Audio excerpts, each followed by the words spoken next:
Alright, well, I've had a week off. Went to another state to go mess around with other people's cars for a little bit. And I have decided to go ahead and use the 0A4 back case half, or 02S really. It does have a 0A4 part number on it. So I've had to press out the bearing races on the old 02J case that I was trying to use originally, because those two bearing races for the differential and the input shaft were already matched to the new bearings that I have already pressed onto the differential on the back of the input shaft. So I went ahead and extracted those, and that meant I also had to remeasure the free play without the shims for both the differential and the input shaft. I've done that. I've selected the correct shims. I've already got those installed. I decided not to show you guys that because you've already seen me do that on the 02J case. You get the idea. So now we're back to, once again, doing final assembly, hopefully for the actual final time this time. So we get our pinion shaft back in here with all the gear stacked. The other thing I did, I also went ahead and re-swapped my reverse slider gear back onto the original shaft that has the shorter piece here for the upper bearing support to ride on. So we're back onto the original one now because we are using the 02J back case half, where that different upper bearing support will actually line up with that case correctly. So that's what we're going to do there. And then get her all back together, and this time I also kind of put back together my original 02S Selector fork assembly, so that'll be used as well, and I'll actually get to show you how this bearing support actually helps this kind of stay in place as you're doing final assembly on things.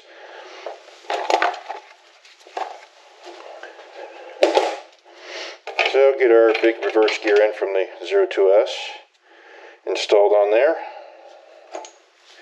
And again, since this ring that retains it has been stretched out a little bit, we are going to have to give it a little help to make sure it seats all the way into that gear. So let's go ahead and do that.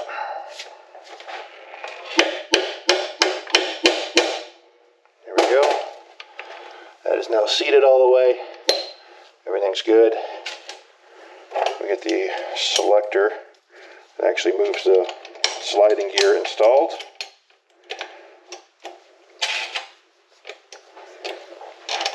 And I've already scraped off all the old sealant from the surfaces of both case halves, as well as the casting that's got the lower bushing that supports our selector shaft. This is the one out of the 02S, because again, the one out of the 02J is actually a larger diameter. It doesn't fit so super snugly there on the 02S selector shaft. So there we go. I've made up my mind. The one thing though that is you should probably note, if you're trying to do this swap for, say, a Mark III B4 Passat, or older car like a Mark II, for example, or Corrado, if you want to do a 02S swap, you will actually want to use the 02J case back half. Actually, let me go ahead and retrieve the case that I was using. So this is my 02J case that I had on here before. And actually, let me put it on the ground next to this case for my 0A4 here. One thing you might notice, there's something missing on the 0A4. And also here. There's no bolt hole.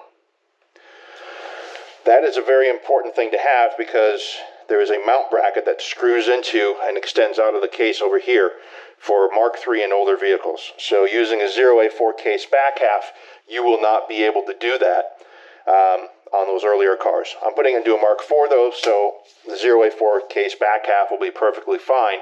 But if you do want to use a 02S case guts into something older than a Mark IV, you really do need to use the 02J or 02A case back half, which means you are stuck using the 02J set of selectors and 02J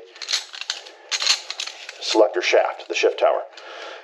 So in order to do that, you will have to, by hand, machine out this area here in order to allow your original 5th gear selector fork to go into the 6th gear position.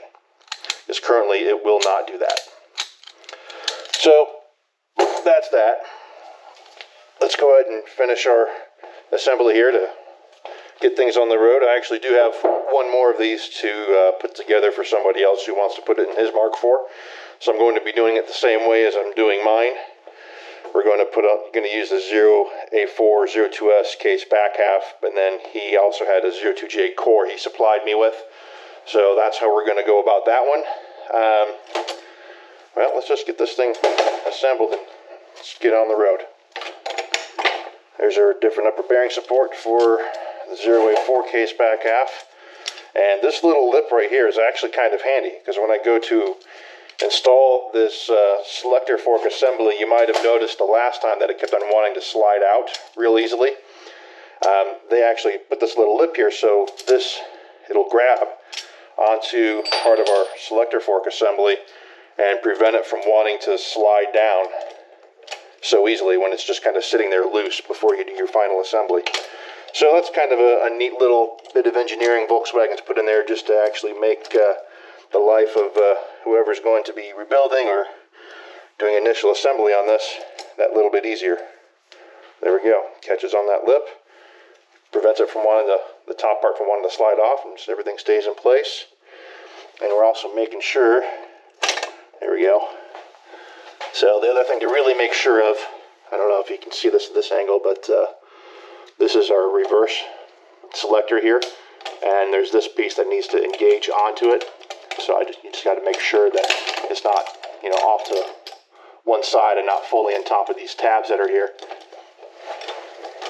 Which actually it was not quite fully on there when I initially put this on. So, but now I knocked everything off. So let's start all over again.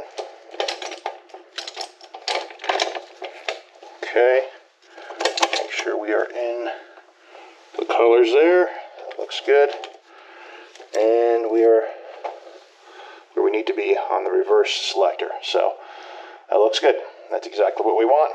Now I'm going to slap some more sealant on there and put our case halves back together. And now this time we won't have to worry about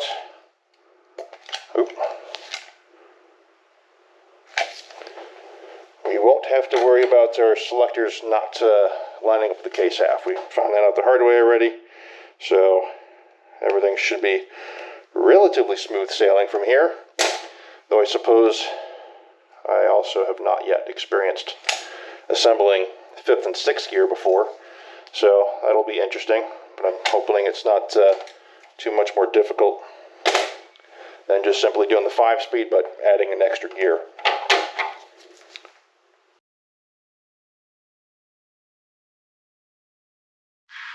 Alright, I had a small battle with my relatively fresh tube of RTV, but yeah, got that all sorted now. RTV applied. We get our little oil trough installed here, which I initially had back on the other case as well. Here we go, just like so. And now we're going to install it.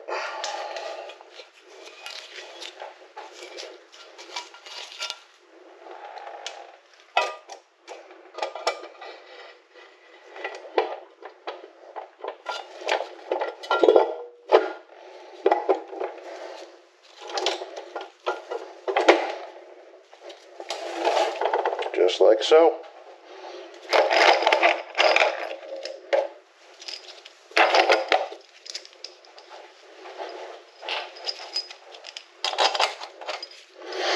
You actually kind of notice, since we are using the 02J bell housing, that additional bolt hole that's not actually used for the Mark IV, it's still the casting sticking out from underneath the 0A4 casing.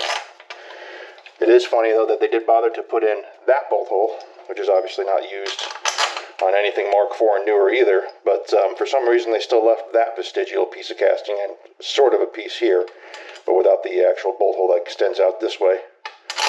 So it's just kind of funny, some of the things that Volkswagen does. Some old vestigial stuff continues to get left behind, and some things get completely changed and eliminated. And I'm just finding out the hard way what those things are, as usual.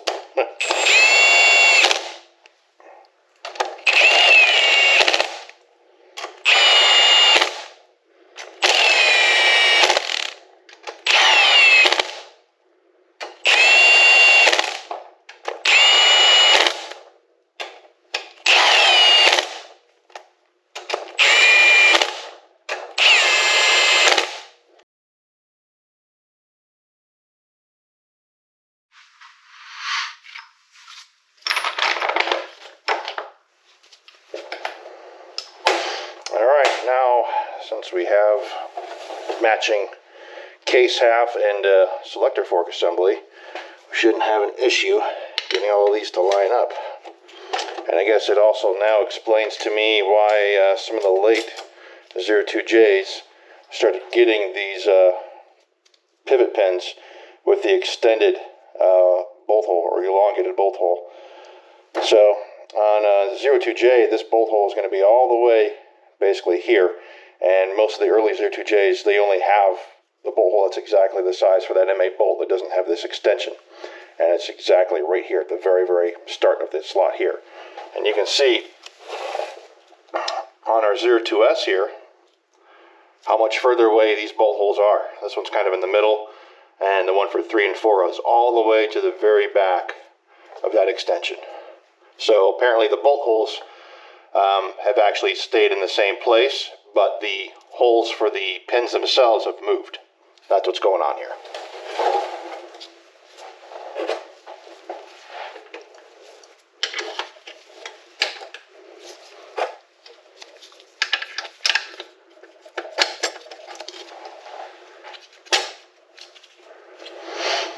Alright, got all those started. Looks good, feels good. Run in the rest of our bolts.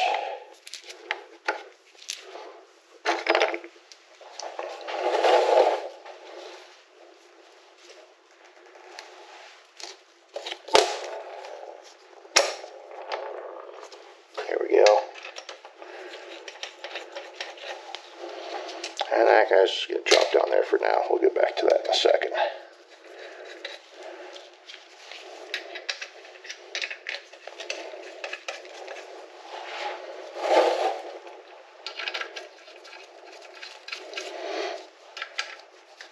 And of course, since we're using the 084 case back half, that means we do need our third bolt here.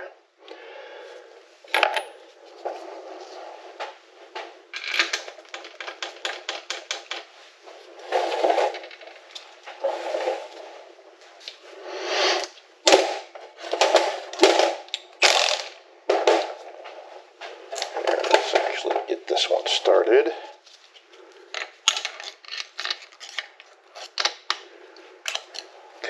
There we go.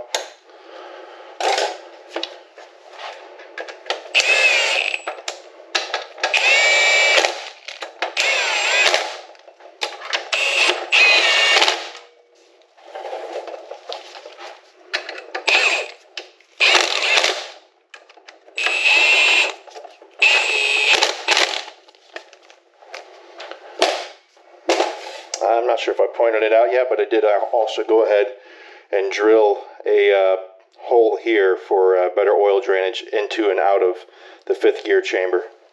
And of course we have our plastic trough that'll take some oil that's being flung around by the differential and route it back to our 5th and 6th gear chamber as well. Let's see.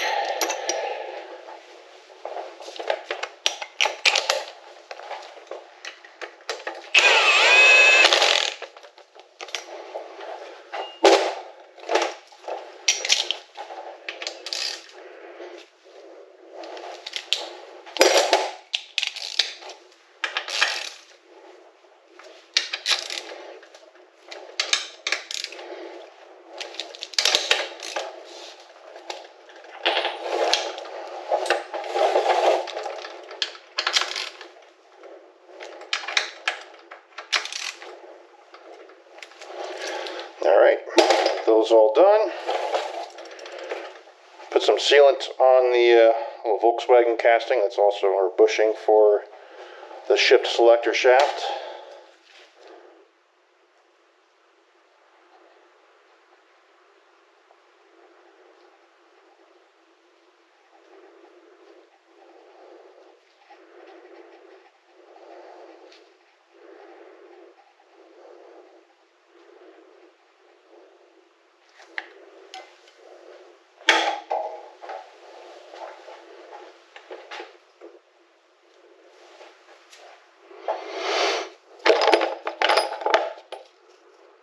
Let's see, where's the other one? Right there. Okay.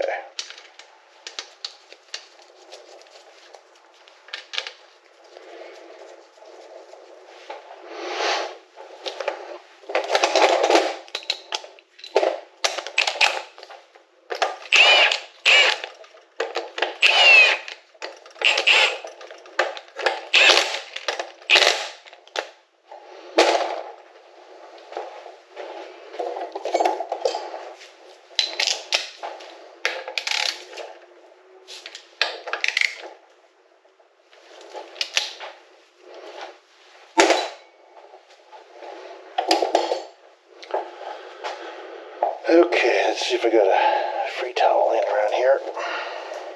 Wipe off some of our excess sealant.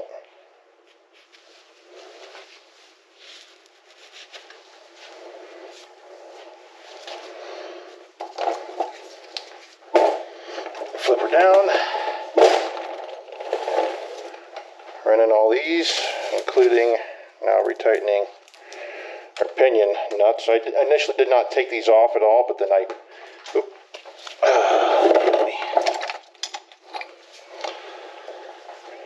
wanted to take the differential out by itself to do the friction torque test.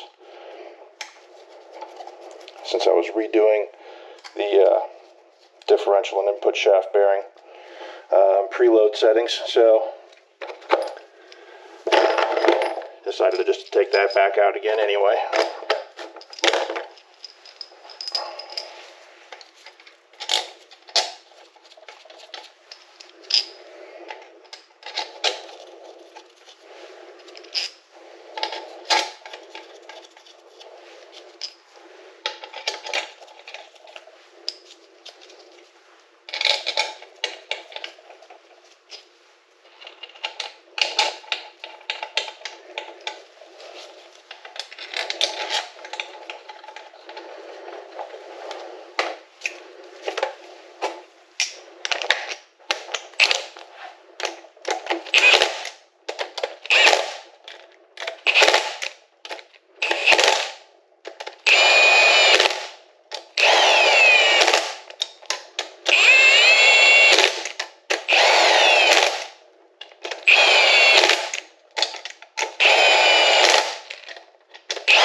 And once again, hand tightening these.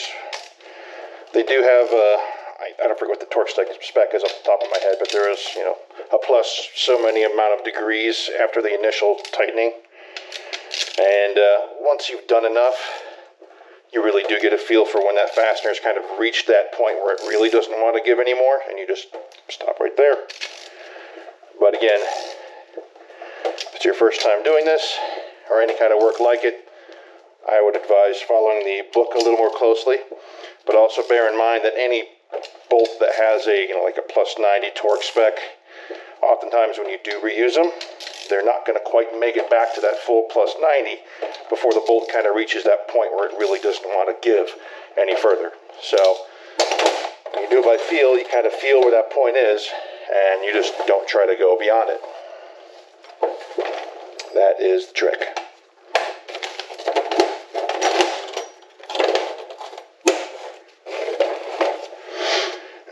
And of course, since I am using the 0A4 case back half, once I have everything else assembled, I will have to figure out a solution for that bolt hole for the shift bracket being in the wrong location. And my primary idea is actually something that I've seen done before. It's to get a 90-degree bracket and actually put it on the back side of this bolt. So I'm going to have to take this bolt back out when I'm done. And the bolt hole needs to be approximately right here. So I'll get some measurements done, find a nice 90-degree bracket, drill it, and I'll probably also install M8 125 riv nut into that bracket to give a decent amount of threads for the bolt that secures the shift bracket to the top of the transmission. So that's how we're going to go about that.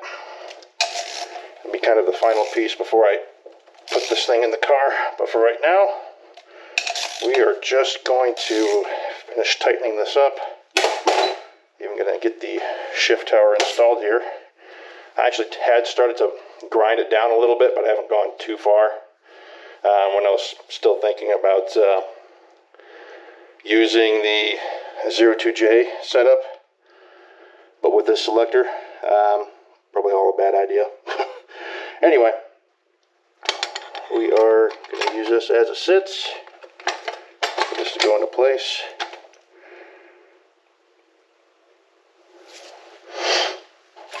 And let's see here.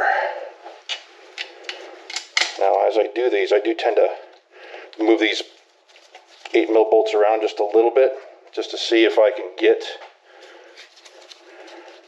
that housing to feel like it's completely centered as perfectly as we can.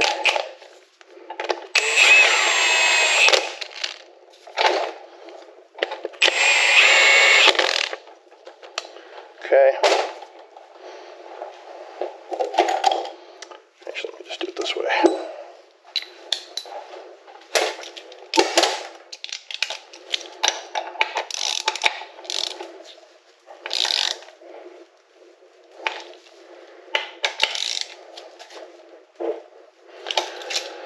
So there we go, main part assembled, and we could actually at least row it through reverse, first, second, third, and fourth. Obviously fifth and sixth are not on there yet, so can't do that yet. And I suppose here's one more point where it's kind of nice having that bolt. I can actually watch it rotate while I do this. So we are currently in neutral. We go all the way down and over, that nice satisfying snap. That's reverse. So I'm going to rotate the input shaft the way it normally goes, driven by the engine, which is from the angle we're looking at it. It's clockwise, and as I do that, you can see our bolt back here is actually going the exact opposite direction because we're in reverse. So back up, trying to find first gear. Now you see it's rotating the opposite direction, the same direction that the input shaft is rotating, and it's going pretty slow. That's first gear, second gear, third gear, fourth gear. Okay, so that all feels good. I don't feel any reason why I should have to take this back out. And of course, there's fifth gear, sixth gear. You can see the fork coming out of the transmission as I do that. So yeah, everything's working exactly as it should. Now we get to start assembling the fifth and sixth gear portion of this. So I think I'm actually going to go ahead and turn the transmission back up this way. Be a little easier to work with it. And now I get to remember how all of this goes. So I guess first thing is we got to remember our basic rule. As you get taller in your gear, the output gets smaller and smaller, while the input gets bigger and bigger. So, if I didn't, mark these, just do a quick look. Oh, look, okay, so this is going to be fifth gear, and this is our fifth gear set. This is sixth gear. So, we need our needle bearing. Slap that on there. And actually, I got some leftover gunk on here from the parts washer. I'll go ahead and get that kind of wiped off there. A nice extra clean surface for the bearing to ride on.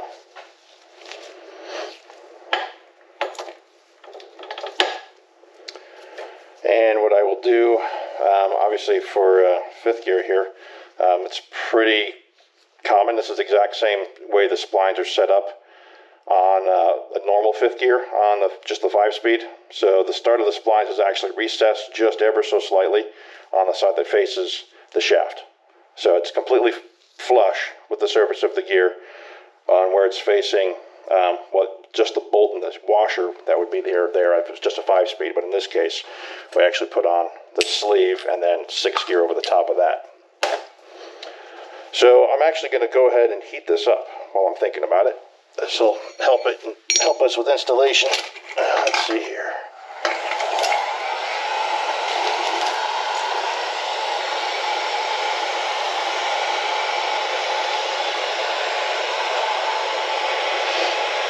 And it's still relatively cool in here. It's probably 60 some odd degrees in this room. So with everything else being relatively on the cool side, hopefully this will go on without fighting too much.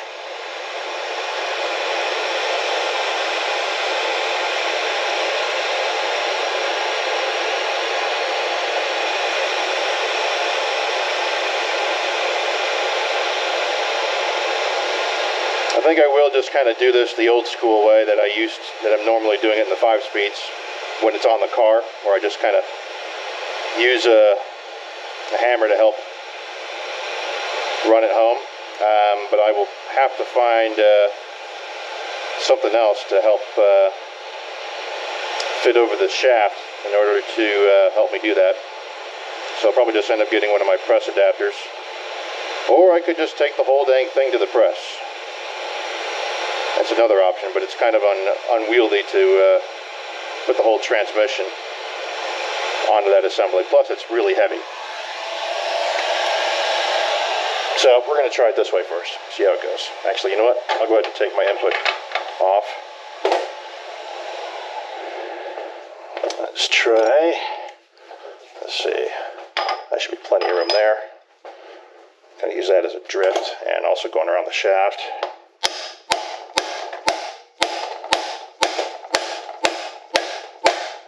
Go.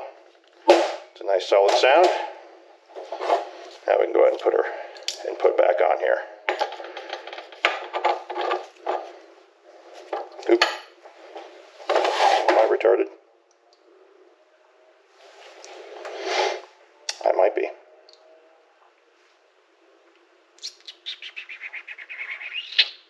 Yeah, this is the one that's supposed to be on there.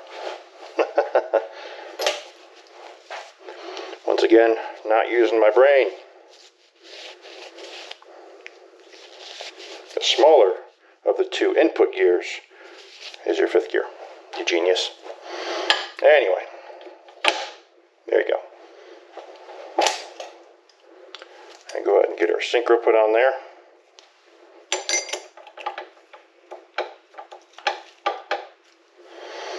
And even go ahead and install our sleeve. That is for going in between 5th and 6th gear on the output side of things.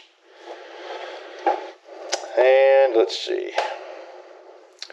So, fun part is we are now going to have to deal with a couple of extra parts that are press fit that I normally don't have to deal with on 5-speeds, but it is what it is.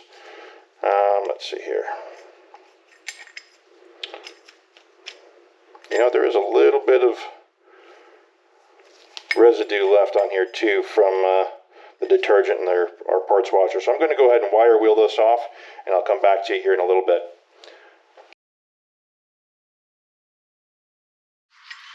Alright, wire wheeled. Let's get it, look for indentations here. Line those up with the smallest slot on the hub. And everything does indeed now move nice and easy. So we'll get this assembled the rest of the way. Oh, you know what else I forgot was these silly springs. It's been a whole week since I've been on this project. I kind of forgot that these goofy little return springs are underneath our 5th and 6th gear synchros, which is definitely an unusual thing. I've not actually seen that in another Volkswagen gearbox. And it's not even used in any of the other gears, just 5th and 6th gear on these guys. we go. So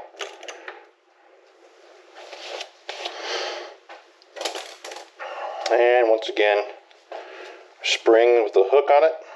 The little hook is going to go on the inside of the kind of hollow retainer, one of them anyway. And then you just make sure when you flip it over to do the other side that you use the hook in a different retainer. And then maybe use the center of the spring on this one that has a hook on the other side, just to give it a little offset, kind of equalize pressures a little bit. The other thing you might have to remember from the first video is this collar is not symmetrical. There's an extra lot of material on the side that faces 6th gear that's out here. So we just got to be real careful of that when we go to press this on. Speaking of, I'm actually going to flip this upside down now so I can heat the back side and get this ready to go onto the transmission.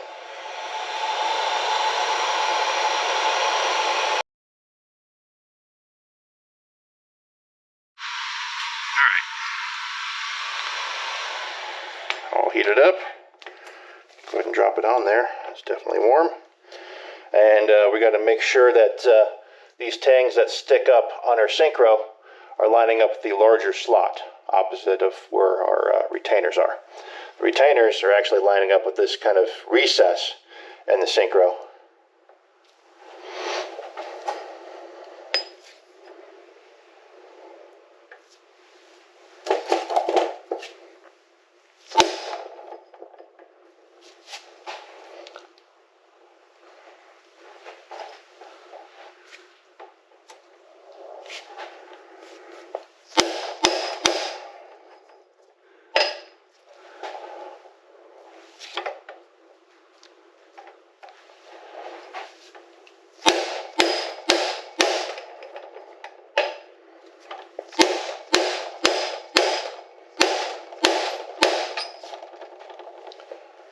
There.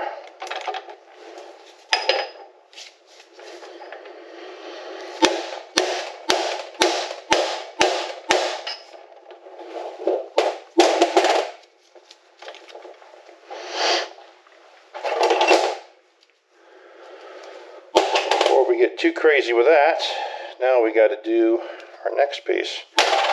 So this is a press fit sleeve. That's for the needle bearing to ride on for the input side of 6th gear. Oh, that's got too much gunk on it. Let's see.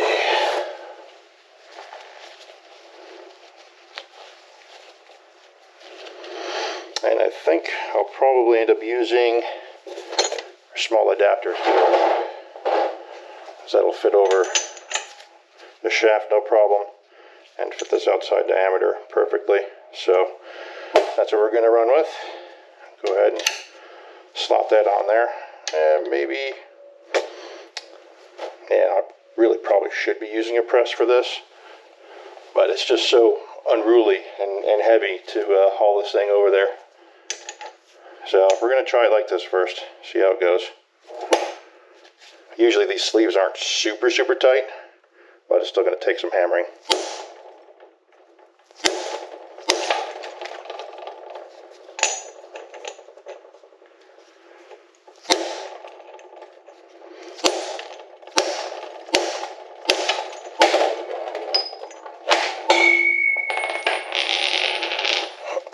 Try not to deform this small sleeve more than I already have in the past.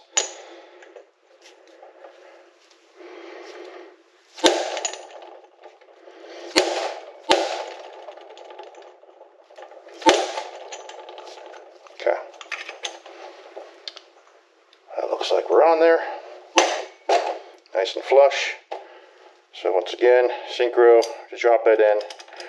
And again, tabs lining up with the larger slots in our selector,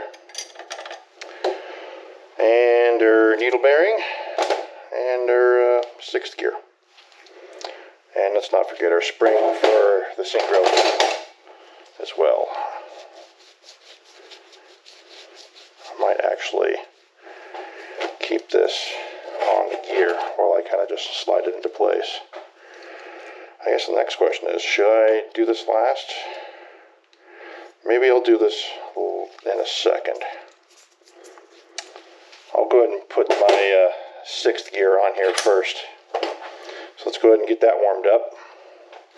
And if you recall, there was also this goofy little line here. And I may have to actually go back. I'm fairly certain this was facing the outer piece here. Could be, it could be mistaken though. Tell you what. I'm going to go ahead and review my old footage just to make real sure. I know I made a mention of it, that this line in the casting of 6th gear output faced a specific direction. So let me go just double check what I said and what I observed back then and get back to you. Alright,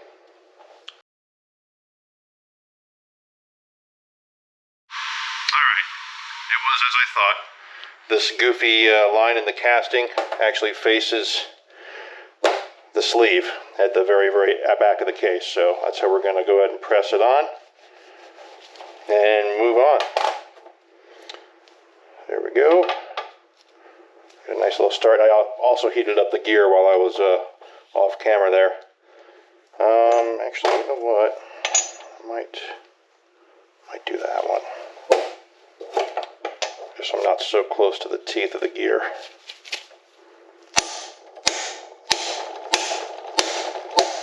There we go. Confidence inspiring. Change in noise. Okay. So now we're going to go ahead and do our input 5th gear. Here, let's go ahead and put our pinion bearing on there first. Try and kind of keep our spring on here for the synchro as well located. Just like so. That is on. And our surfaces here look nice and even. So now we just have our final sleeves to press on. This one is for the output side, and this one is for the input side. It's got this extra kind of a flange on it to kind of help retain the bearing of the pin. What do you call it? The needle bearing for 6th gear here, among other things, and also goes on the.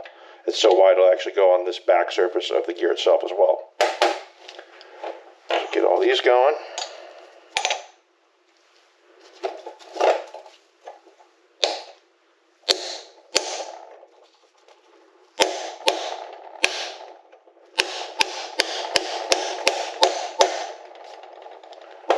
Okay.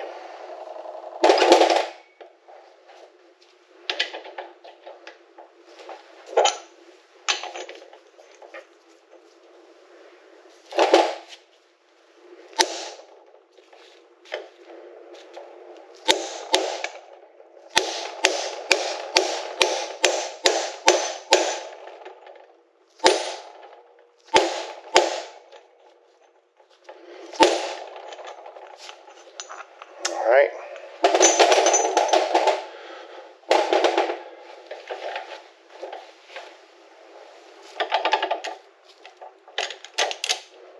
So, one thing I am going to do now, we'll actually go ahead and, so there's 5th gear selected, that's 6th gear. I'm going to go ahead and select 5th gear, and then I'm going to go ahead and put this thing back down. It'll just be easier for torquing the bolts that hold these in. And once again, like I did during disassembly, we are going to have 2 gears selected at the same time. I'm going to go ahead and select 1st gear. So we've got 1st gear selected here. It's disconnected from here, so it makes it easy to select 5th gear as well. And then run our bolts in. And you might remember that these guys actually did have some Loctite on them. We're going to go ahead and reapply some blue Loctite.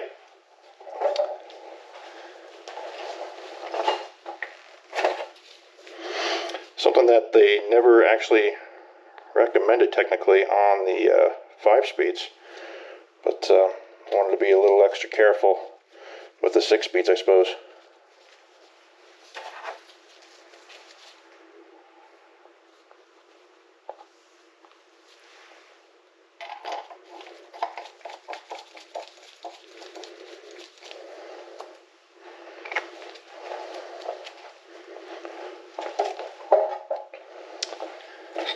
also look up what Volkswagen has for torque spec on these as well.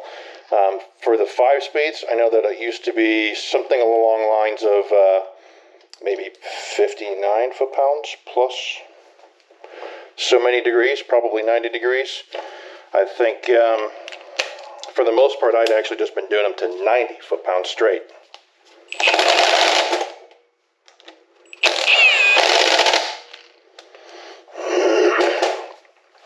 So, I'm going to go ahead and consult the repair manual just to make sure nothing's too wildly different about the torque spec on these.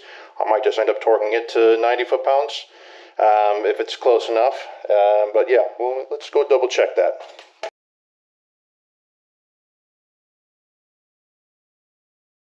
Okay, well, I was right. My assumption was 59 foot-pounds plus 90. They actually say 8 Newton meters plus 90 degrees. And the conversion on that, according to Google, is 59 foot-pounds.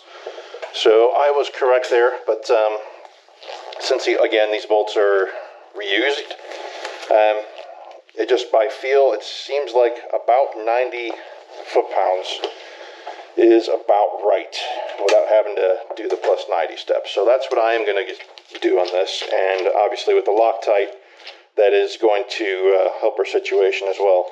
Don't have to worry too much about it backing off.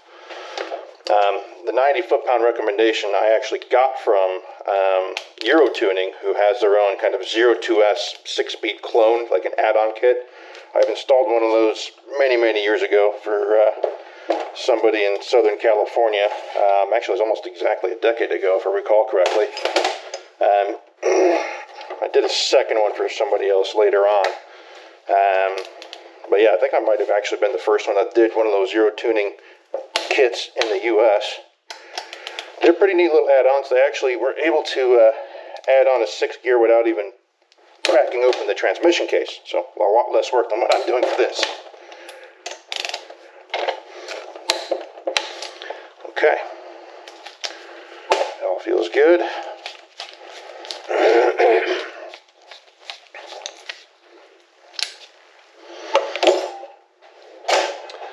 Now we get to put our selector on, so we're going to go ahead and put this back into neutral. And actually what I'm used to doing is installing the piece here while it's in 5th gear. Kind of gives us better access to that bolt. Plus, there is detents in this shift tower. And that's kind of helping center the shift fork, because there is an adjustment on this piece that connects to that lever. So I tend to like to have it in gear, at 5th gear specifically, in order to help align things as well. But I have to keep a real close eye on things, since we are also having to select a 6th gear, not just a 5th. So let's make sure our collar is all the way on our 5th gear there. Actually looks like there's a bit more of a gap than I'm used to seeing, but it appears to be normal for these. And normally this selector would actually sit completely flush with that surface of the gear, but on these it does not, neither one. There actually is a gap left, so we're just going to make sure we're as full seated as it gets, and we'll go ahead and put it all together. There's one thing that is different too. So this lever assembly does have a 02S part number, not a 0A4, not a 02J. And one thing I have noticed is these pieces in particular are a lot deeper. Like, they are spacing out the pivot points of this lever further out than they do on the 5-speeds. So that's an interesting change. But obviously otherwise the casting of the case is the same here. It's just kind of funny the little differences in parts that Volkswagen has made to make this work. So you really do need a whole donor transmission effectively to make this happen, obviously. And these little tabs here are going to grab onto our 5th and 6th selector collar. Make sure they're rotating freely after having gone through the parts washer. Now normally I kind of go this way, but we're kind of blocked in by having the extra gear there. I might even have to just put this into neutral for the time being, or even 6th gear, just to get this initially lined up, and then kind of go back to 5th. to get the final adjustment done here.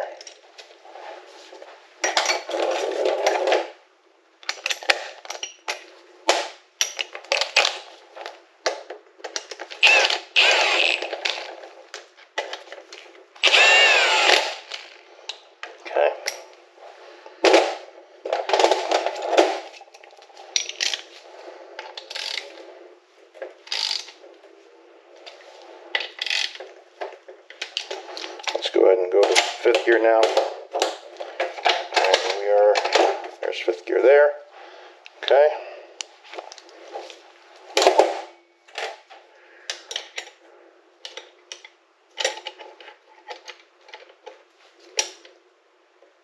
That is a pretty taut fit. There is a little bit of play there. Oops. Back to 5th gear. And I had been on the 5th gear, just on a plain old 5-speed. Once the collar I know is fully engaged, I usually actually back off this lever just slightly, so it's kind of in the middle and not really putting any pressure one direction or the other. These little retainer dogs on the Selector assembly should be doing that work for you. And you can see there's some ghost marks on this adjuster too, and it's pretty close to where the bolt is lined up right now. So that's a good sign. I'll actually push in just slightly that direction, in towards the case. Just a little bit. I think I will go ahead and tighten it there. The way it looks currently, it's actually closer towards the back of that Selector collar than it is the front, but we're going to run with that for the moment and see how it looks as we go between both gears. So let's rotate this way. And there's 6th gear, and it does actually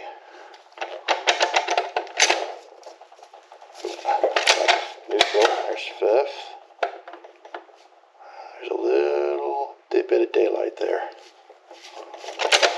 When I go to 6th, though, it looks like it is constantly rubbing on the collar. So I think I will redo this. Oh no, actually, no. There's daylight there, just barely.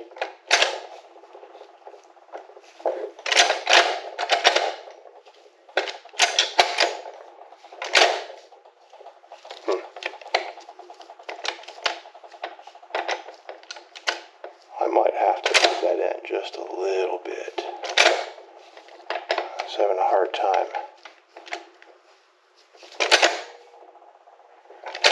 getting fully onto 5th, it looks like. So, let's try that one more time. I'm going to loosen it up.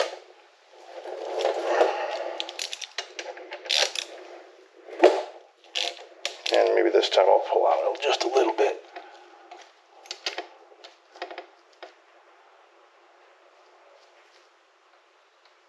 Still see a tiny bit of daylight there. Okay, let's run with that.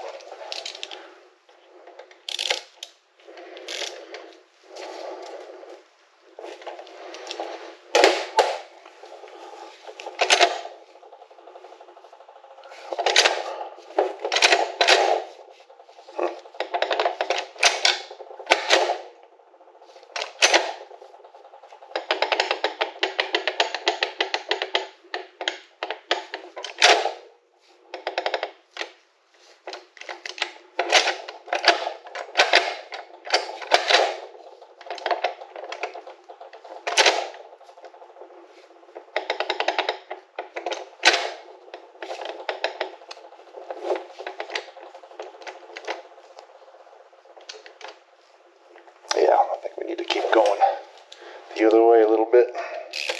So I think my normal methodology is not quite ideal on the 6-speed.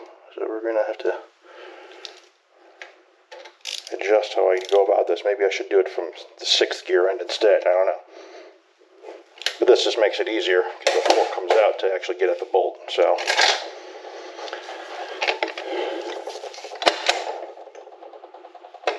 solidly in 5th gear, but now that segment is contacting the collar full time, then we go to 6th gear. The collar's not quite fully engaged in the teeth. So, yeah, this is kind of a finicky adjustment. Let's try from the 6th gear end now. Well, I really can't because can't get to the bolt that way. We're going to go back towards the other end of this range of movement. Somewhere in the middle, hopefully. Alright.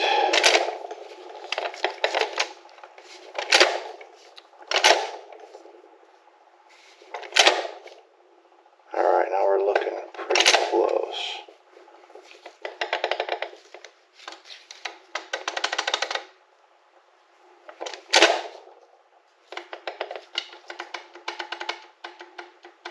So, there's a little bit of play there that I could actually get this to back off just slightly from the collar, fully selected in 5th.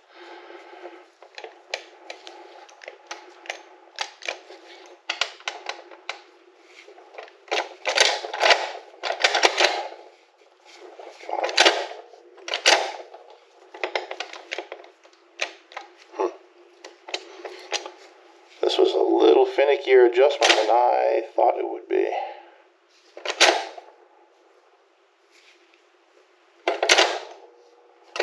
I suppose next time, if it comes down to it, you can, in theory, leave that bolt on there and that piece on there so you don't mess with the adjustment, and it'll actually pull through the opening in the case. It does make it more challenging to get this assembly off, though, when you're trying to disassemble everything else. And usually I don't have so much back and forth fighting on the 5-speeds to get this just right. But yeah, I'll keep on going back and forth just until I'm real happy with it. But I'm pretty close. Just sometimes it feels like I don't quite want to go all the way into 6 there.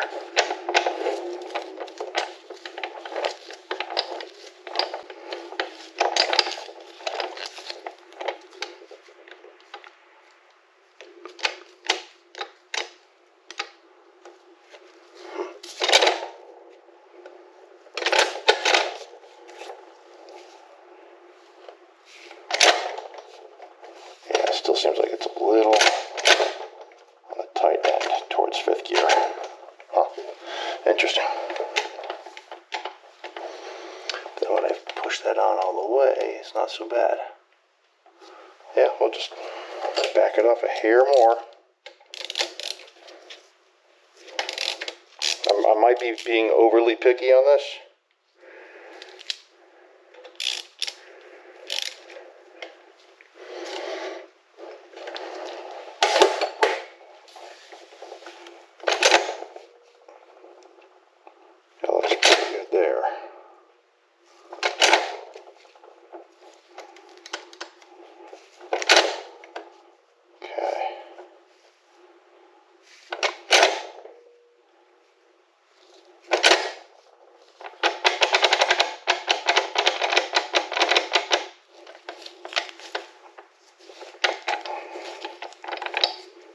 Seem like it's slightly, I don't know.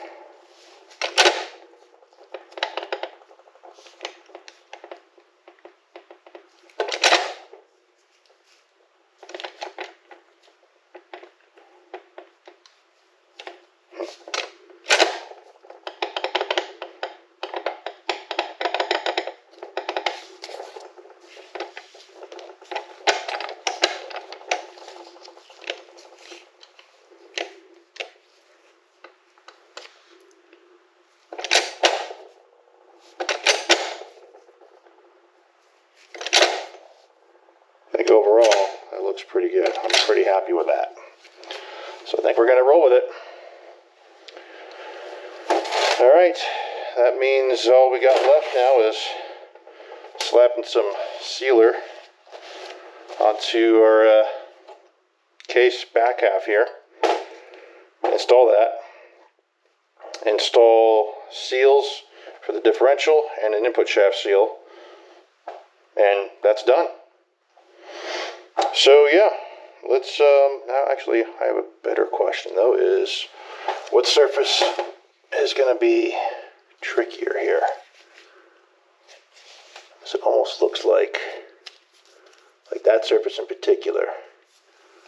I suppose if I just keep it real close to the bolt holes, especially there, we should be okay. Yeah, I'll just put it on this case half, that'll be fine. Get a little bit of goop out of there.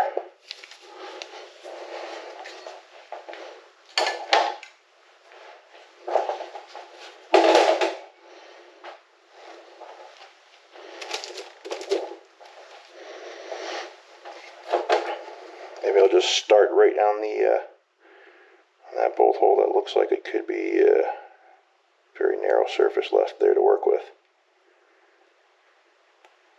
Oh, come on.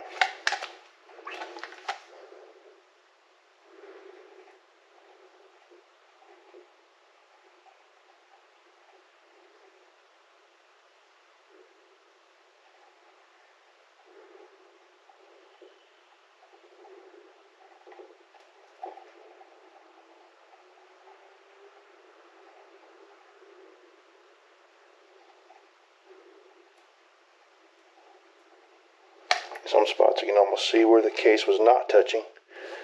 Try to give myself as much material as possible for the sealer to work with.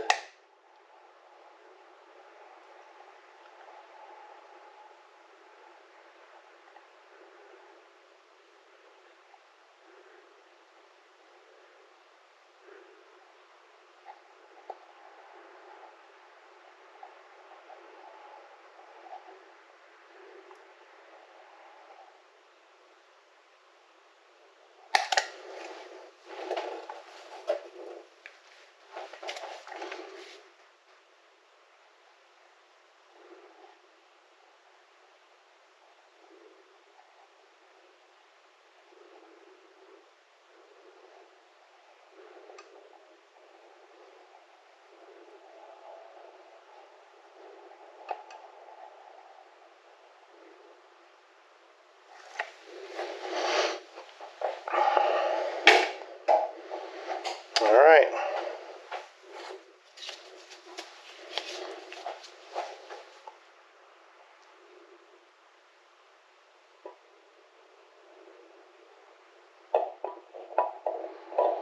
To kind of fish around a little to get the end of the sleeves that are pressed fit onto the shafts to actually seat into the bearings that are pressed into the case here. Just like so.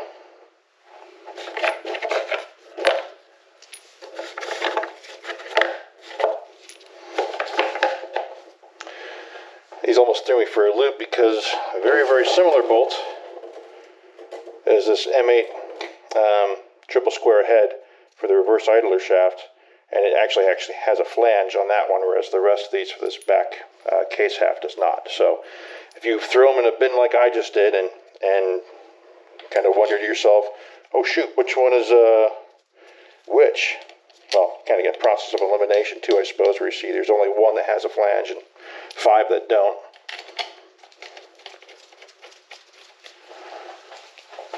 Ooh.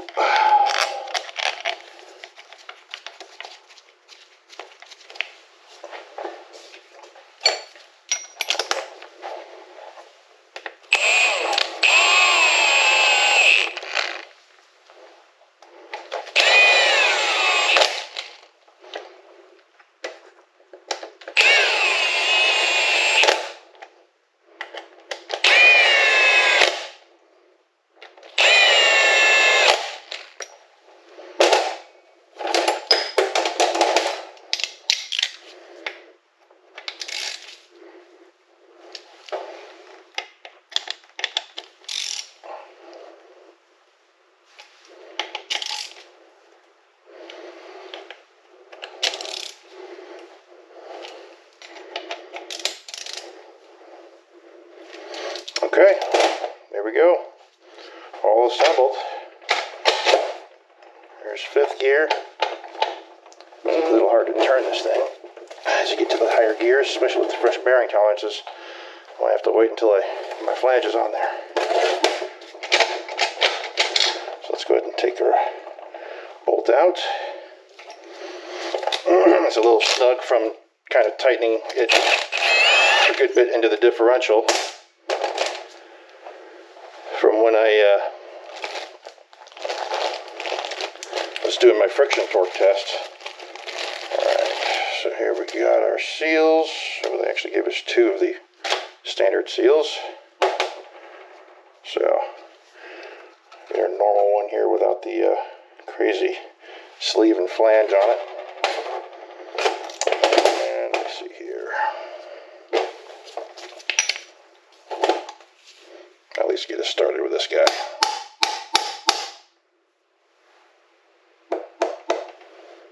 Kind of going a little crooked.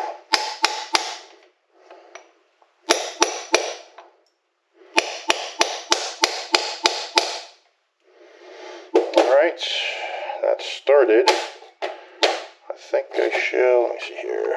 That big guy is too big. Go to this one.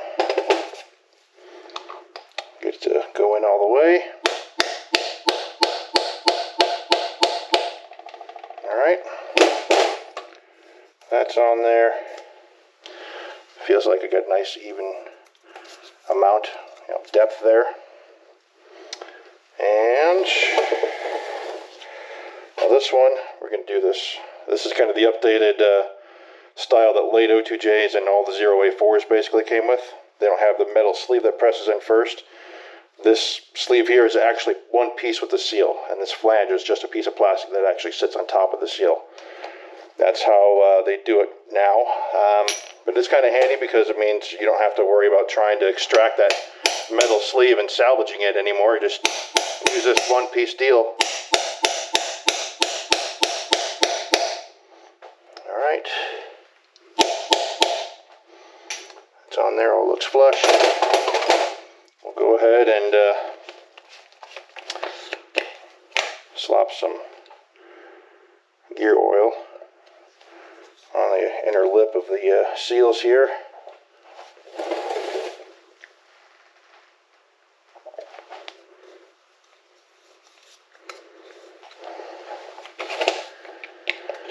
And we put on our axle flanges, which, yeah, these have already been run through the parts washer as well.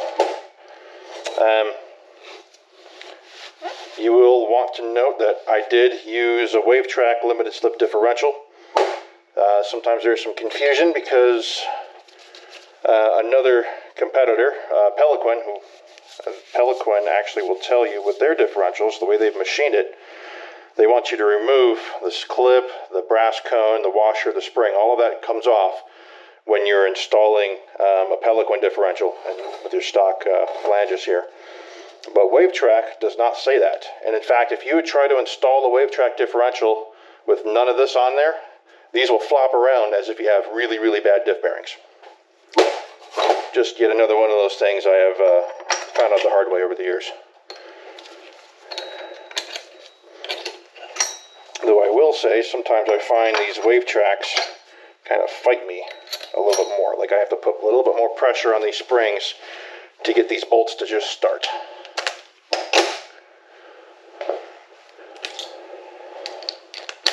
Let's see how bad we got this here.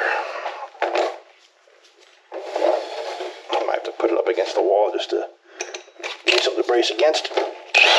Alright, that went on not too bad.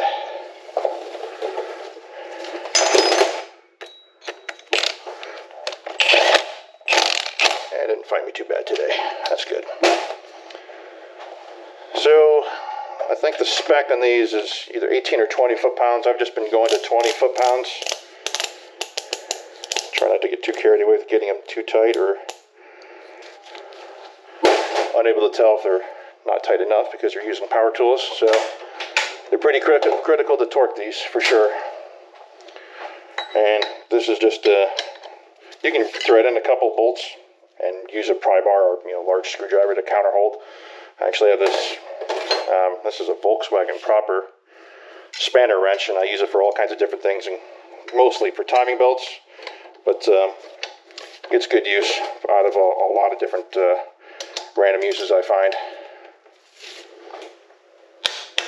There we go. This is definitely a time saver over routing some bolts in here and using a pry bar to counterhold it for sure. Okay, just like so. Those are torqued.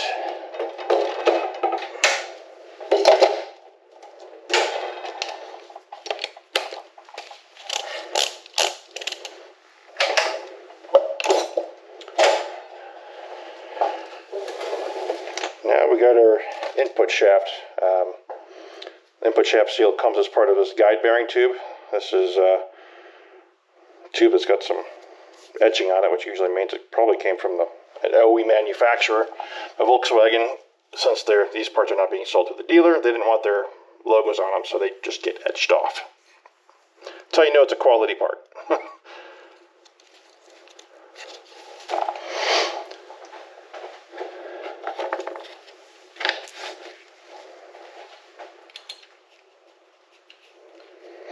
And yeah, you just want to be real careful and slow installing it. Make sure it's as even as possible. You don't want the inner lip of that seal to get caught or snagged or anything like that as you're trying to slide it onto the input shaft. No leaks. We do not want leaks. Especially from an area like that where you have to take the transmission back out to address it.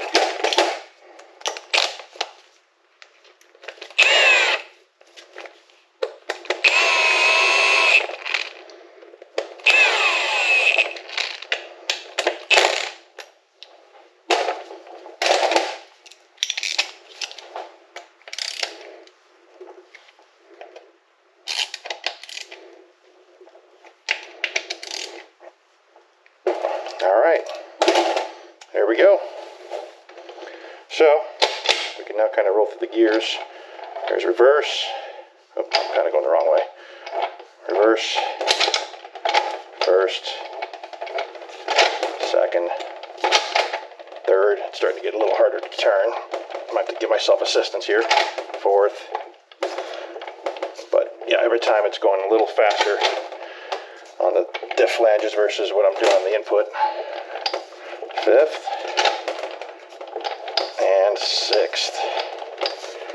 Okay, back to neutral. Everything moves nice and freely on the input shaft, no problem. So that's that. She is all assembled. I suppose the only other thing I could really do is put in a speedo sensor. I might actually, you know what I could do? Let's pull one of these apart, or at least just pop off the top half here, and just see how well it's all moving. Now here, let me do this. Just install this half. Just verify engagement with our speedo gear. We know we put the speedo gear on, but you know, what the hell.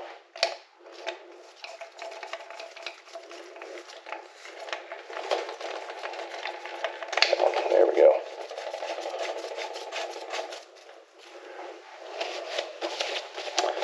Now if I could remember what size that sucker is. 22, 21, something along those lines. Yeah, that's about right.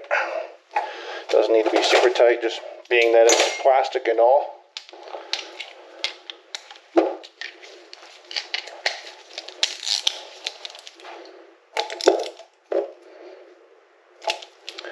So now if I put it into gear, rotate it over, might be hard to see on camera, but that little centerpiece in our speedo is in fact spinning. So everything's good there.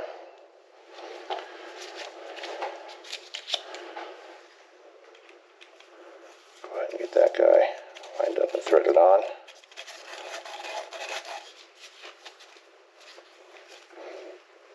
Boom, just like so. So there we go.